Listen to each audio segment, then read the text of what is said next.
नमस्कार, ये आकाशवाणी चंडीगढ़ है। अब आप रतिका से प्रादेशिक समाचार सुनिए। पहले इस बुलेटिन के मुख्य समाचार।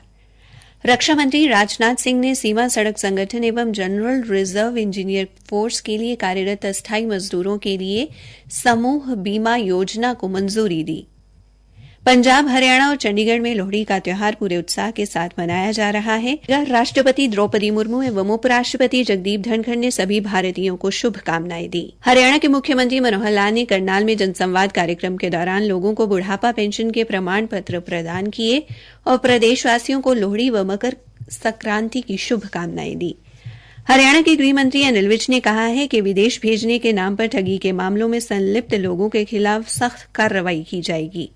और हरियाणा के पुलिस महानिदेशक शत्रुजीत कपूर ने दवा स्टोर संचालकों से नशे के खिलाफ मुहिम में सहयोग करने का आह्वान किया है।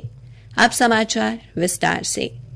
रक्षा मंत्री राजनाथ सिंह ने सीमा सड़क संगठन एवं जनरल रिजर्व इंजीनियर फोर्स के लिए कार्यरत अस्थायी मजदूरों के लिए समूह बीमा योजना को मंजूरी दी है। इस योजना में मजदूर की मृत्यु होने पर परिवार या उसके निकटतम परिजन को 10 लाख रुपए की राशि देने का प्रावधान है। रक्षा मंत्रालय ने कहा है कि ये योजना जोखिम भरे कार्यस्थलों, खराब मौसम, दुर्गम इलाकों और व्यवसाय जन्य स्वास्थ्य खतरों को ध्यान में रखते हुए लागू की जा रही है। मंत्रालय ने कहा कि ये योजना देश के दूर-दराज के इलाकों में काम करने वाले अस्थायी मजदूरों को सामाजिक सुरक्षा प्रदान करेगी। इसके अलावा हाल ही में रक्षा मंत्री ने अस्थायी मजदूरों के लिए कुछ अन्य कल्याणकारी उपायों को भी मंजूरी दी है।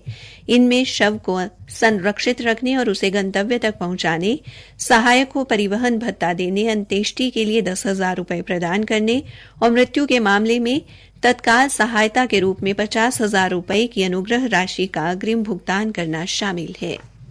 आज पंजाब, हरियाणा और चंडीगढ़ में लोहड़ी का त्यौहार पूरे उत्साह के साथ मनाया जा रहा है। यह मौसमी त्यौहार गन्ने की फसल की कटाई के साथ भी जुड़ा है। विशेष तौर पर पंजाबी समुदाय से जुड़ा यह त्यौहार सामाजिक सद्भावना और एकता का प्रतीक है, क्योंकि क्षेत्र के सभी समुदाय के लोग लोहड़ी के जश्न में बढ़ चढ़कर भाग लेते हैं।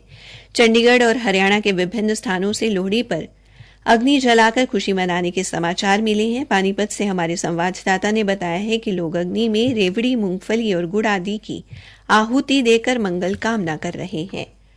राष्ट्रपति द्रौपदी मुर्मू ने लोहड़ी, मकर संक्रांति, माघ बिहू और पोंगल के शुभ अवसर पर सभी भारतीयों को शुभकामनाएं दी हैं। एक संदेश में श्रीमती मुर्मू ने कहा कि ये त्यौहार देश की सांस्कृतिक विरासत के जीवन स्वरूप के साथ साथ विविधता में एकता के प्रतीक है। राष्ट्रपति ने कहा कि देश भर में अलग अलग रूपों में मनाए जाने वाले ये त्यौहार सामाजिक सौहार्द, एकता और भाईचारा बढ़ाते हैं।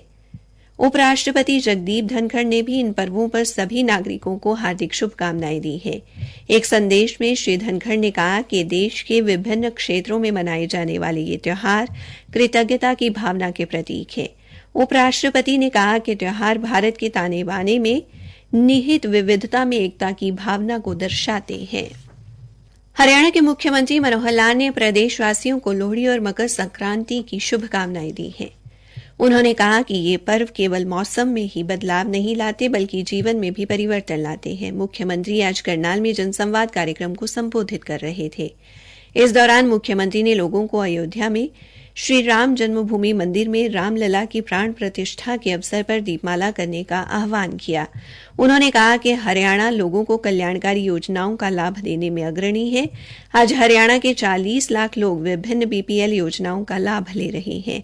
मुख्यमंत्री ने लोकसभा चुनाव से पहले 60,000 पक्की नौकरियां देने की प्रतिबद्धता दोहराई और बताया कि अंत्योदय उत्थान योजना के तहत 40,000 लोगों को ऋण दिलाकर स्वरोजगार देने का मौका दिया गया है।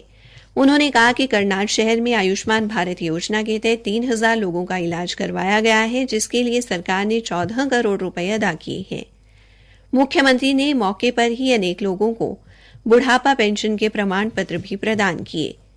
श्री मनोहर लाल ने उचानी के पास पैदल ऊपरगामी पुल बनाने, वार्ड 1 के तहत आने वाले 5 गांवों को लाल डोरा मुक्त करने, गलियों में स्टार्म वाटर के लिए पाइपलाइन बिछाने और बलड़ी गांव में 2 एकड़ में सामुदायिक केंद्र और अगले शैक्षणिक सत्र से पहले नया स्कूल भवन बनाने की मांग को पूरा करने का ऐलान भी किया।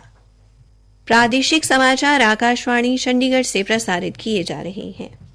आज से 22 जनवरी तक अयोध्या से गुजरने वाली लगभग 35 रेलगाड़ियों का रास्ता बदल दिया गया है, जबकि अयोध्या दिल्ली वंदे भारत एक्सप्रेस सहित कई रेलगाड़ियां रद्द कर दी गई हैं। रेल मंत्रालय ने अयोध्या रेलवे स्टेशन पर दोहरी पटरी बिछाने का काम पूरा करने के मद्देनजर यह निर्णय लिया है। तीर्थयात्री अयोध्या पहुंचने के लिए बस सेवाओं का उपयोग कर सकते हैं। 22 जनवरी के बाद श्रद्धालुओं के लिए अयोध्या पहुंचने के लिए 100 से अधिक रेलगाड़ियां चलाई जाएंगी। हरियाणा के गृह मंत्री अनिल विज ने कहा है कि कबूतरबाजों को प्रदेश में नहीं रहने दिया जाएगा। अगर कोई विदेश भेजने के नाम पर ठगी के मामले में संलिप्त पाया गया तो उसके खिलाफ सख्त कार्रवाई अमल में लाई जाएगी। श्री विज आज अंबाला में विदेश जाने के लालच में ठगी का शिकार हुए उनसे मिलने आए लोगों की शिकायतें सुन रहे थे। उन्होंने घरौंडा से एक व्यक्ति को विदेश भेजने के नाम पर 5 लाख रुपए और जंधेड़ी से एक महिला के साथ 3 लाख रुपए की ठगी एवं ऐसे 2 अन्य मामलों को पुलिस के विशेष जांच दल के हवाले करते हुए सख्त कार्रवाई करने के निर्देश दिए। गृहमंत्री ने बताया कि कबूतरबाजों के मामले में लगभग 500 आरोपियों को पकड़ा गया है। श्री विज ने प्रदेशवासियों को लोहड़ी पर्व की बधाई भी दी। हरियाणा के पुलिस महानिदेशक शत्रुजीत कपूर ने चिकित्सा संगठनों तथा दवा स्टोर संचालकों से पुलिस द्वारा नशे के खिलाफ चलाई जा रही मुहिम में सहयोग करने का आह्वान किया है। श्री कपूर ने कहा कि समाज को नशा मुक्त बनाने में उनकी भूमिका महत्वपूर्ण है। उन्होंने आमजन से भी जागरूक और सतर्क रहने तथा अपने आसपास नशा खरीदने व बेचने वालों पर नजर रखने की अपील की। वे आज सिरसा में दवा की दुकानों के संचालकों व उनके प्रतिनिधियों के साथ आयोजित बैठक की अध्यक्षता कर रहे थे। श्री कपूर ने कहा कि किसी भी सूरत में दवाओं का दुरुपयोग नहीं होना चाहिए, इसलिए कोई भी दवा स्टोर संचालक प्रतिबंधित नशीली दवाइयों की बिक्री न करे और चिकित्सक की अधिकृत पर्ची के बिना दवाइयां न दे। बैठक में निर्णय लिया गया कि दवा स्टोर संचालकों व पुलिस विभाग के बेहतर तालमेल के लिए एक व्हाट्सएप ग्रुप बनाया जाएगा तथा प्रति माह बैठक कर नशे के खिलाफ चलाई जा रही मुहिम की समीक्षा की जाएगी। बैठक में हिसार रेंज के अतिरिक्त पुलिस महानिदेशक तथा सिरसा व डबवाली के पुलिस अधीक्षक सहित अनेक पुलिस अधिकारी उपस्थित रहे। हरियाणा और चंडीगढ़ में आज भी कई स्थानों से घना कोहरा पड़ने और शीतलहर चलने के समाचार मिले हैं। चंडीगढ़ सहित कई जगह हल्की धूप भी खिली, लेकिन लोगों को ठंड से कोई बड़ी राहत नहीं मिली। मौसम विभाग ने कहा है कि आगामी 24 घंटों के दौरान न्यूनतम तापमान में कोई बड़ा परिवर्तन नहीं होगा और उसके बाद हरियाणा में तापमान में 2 डिग्री सेल्सियस तक की वृद्धि होने का अनुमान है। विभाग ने 16 जनवरी तक हरियाणा के विभिन्न जिलों व चंडीगढ़ में घना कोहरा छाने और शीतलहर का प्रकोप जारी रहने की संभावना जताई है। रोहतक, सोनीपत और पानीपत को छोड़कर दक्षिण और दक्षिण पूर्व हरियाणा के कई जिलों में 16 तारीख को कोहरे से निजात मिलेगी। इसी तरह 17 तारीख को चंडीगढ़, पंचकुला और यमुनानगर को छोड़कर उत्तरी हरियाणा, पानीपत, सिरसा और फतेहाबाद में घना कोहरा पड़ सकता है, जबकि दक्षिण, दक्षिण पूर्व और दक्षिण पश्चिम हरियाणा के शेष जिले कोहरे से मुक्त रहेंगे। उधर अंबाला छावनी से हमारे संवाददाता ने बताया है कि धुंध और कोहरे के कारण अंबाला छावनी रेलवे स्टेशन पर लगभग 12 रेलगाड़ियां देरी से पहुंच रही हैं। जम्मू तवी अजमेर एक्सप्रेस 11 घंटे, अमृतसर नांदेड़ सचखंड एक्सप्रेस 7.5 घंटे और कटिहार अमृतसर एक्सप्रेस 7 घंटे देर से चल रही है।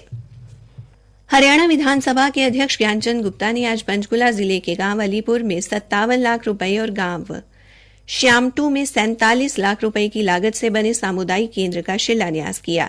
श्री गुप्ता ने प्रदेशवासियों को लोहड़ी पर्व की शुभकामनाएं भी दी। हरियाणा के कृषि मंत्री जेपी दलाल ने आज भिवानी जिले के गांव साई की श्री राम गौशाला में आयोजित एक कार्यक्रम को संबोधित किया और गौशाला को 11 लाख रुपए देने की घोषणा की। पलवल के गांव चिरवाड़ी के निकट आज गांव घोड़ी निवासी कमल नामक व्यक्ति की तेज रफ्तार ट्रैक्टर की चपेट में आने से मौत हो गई।